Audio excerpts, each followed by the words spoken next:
friends, welcome back to Food Prep Guide. I have a treat for you today, a way for you to make your own fruit roll-ups at home. It's called fruit leather and my children love it. It's a great way to preserve fruit without canning.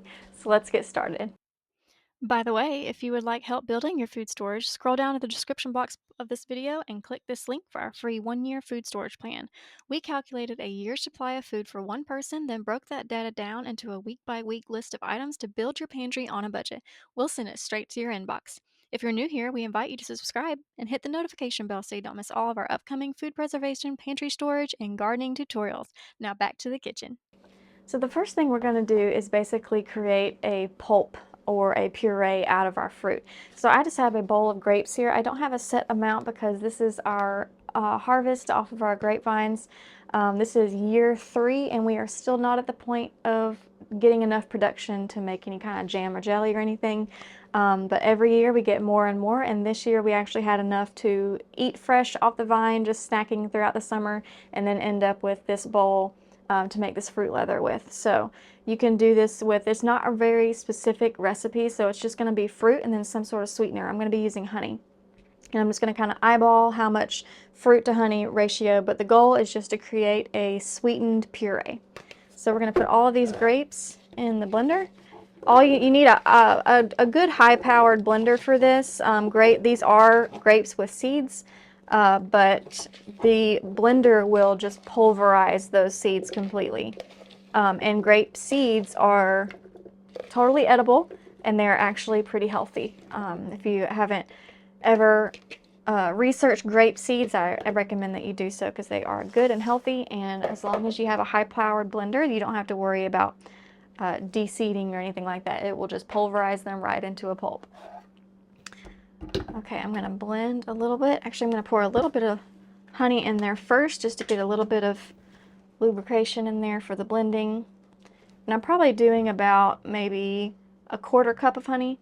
If I had to kind of guesstimate, I'd say about a 1/4 cup of honey.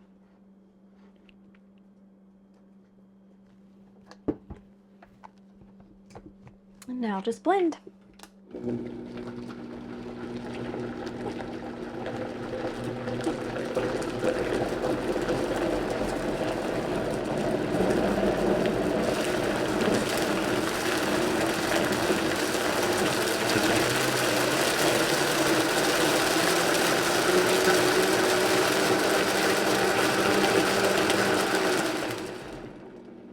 Okay, now that it's good and pulverized, I'm going to add just a little bit more honey.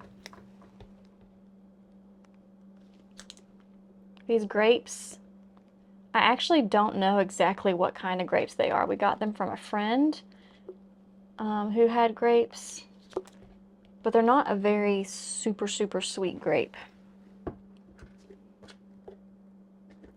So I'm just adding a little bit more honey. I'm going to blend it some more.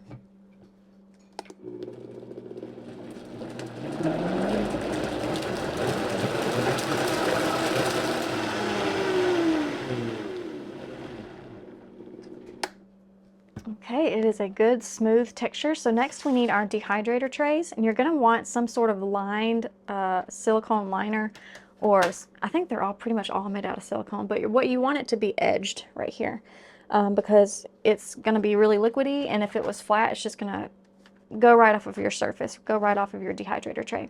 So I just have this dehydrator tray here, and we're going to pour it straight onto our trays.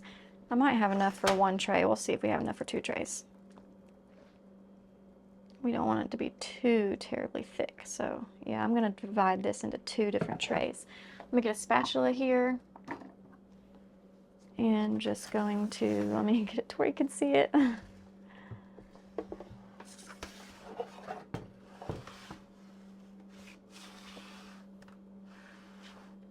Okay, I'm just going to spread this out evenly.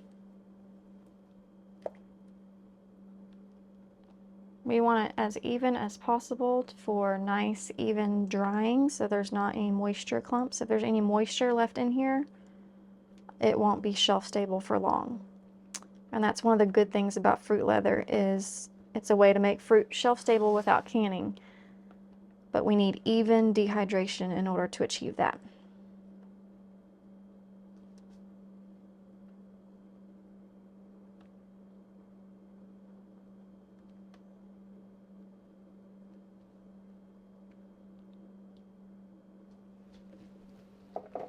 Okay, and now I'm going to be putting this in my dehydrator at 130 degrees, between 125 and 130 degrees. And it is, what time is it? It's about 8 a.m. I'm going to check it before I go to bed tonight at 8 p.m. That's going to be 12 hours. And I might even need to let it go overnight because it is a almost completely liquid state. It's going to take a pretty long time. But I would absolutely estimate at least 12 hours. So it's going to dehydrate. We'll be back when it's done. And it is done. I ended up letting it go overnight. So what I did was I checked it at 8:30 p.m. after it had been about 12 hours, and it was so close to done. Despite my best efforts, I didn't get it perfectly even, and there were just little pockets of moisture, and those little pockets of moisture will mold even if 95% of the other fruit leather is properly dry. So what I did was I originally had it at 130 degrees Fahrenheit, and at 8:30, after I saw that it was almost done and it wasn't going to be ready that night, I lowered the temperature down to 100 degrees Fahrenheit and then let it run all night long, so another 8 to 9 hours, and then it was perfectly dry. So here's what it looks like. Let me get it off the silicone mat for you. This is fruit leather. It remains pliable. It even remains a little bit sticky and shiny, which typically sticky and shiny can be signs that it's not fully dry, but that's not the case with fruit leather because there's just so much sugar in there from the fruit that it stays shiny and pliable and a little bit sticky. So to store this, what I do is I get just a sheet of parchment paper. Now, if this was going to be lasting for several months, I would go ahead and roll them up in little sticks and put them in mason jars and, put the lid on and store it that way. But these aren't going to last maybe 2 weeks with my kiddos. So this is how I'm going to be storing it. Putting it on parchment paper. And then I'm just going to roll it up just like you would, just like you've seen in the store with those fruit roll-ups. I'm going to roll it up nice and tight.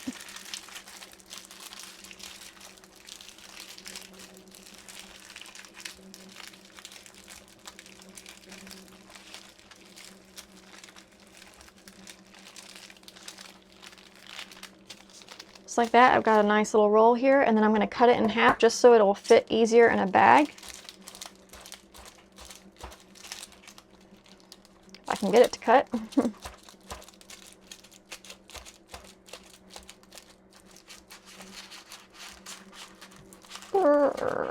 Okay. And then I'm just going to store them in little baggies. And when my kiddos want to eat some, they can unroll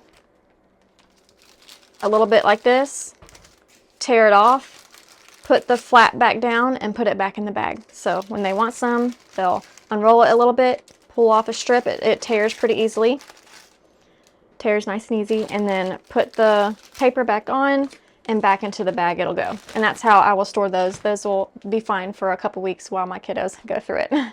Okay, y'all, homemade fruit leather, homemade fruit roll-ups, nice and easy, a lot healthier than you can get at the grocery store too. Hope that helps. See y'all next time. Bye.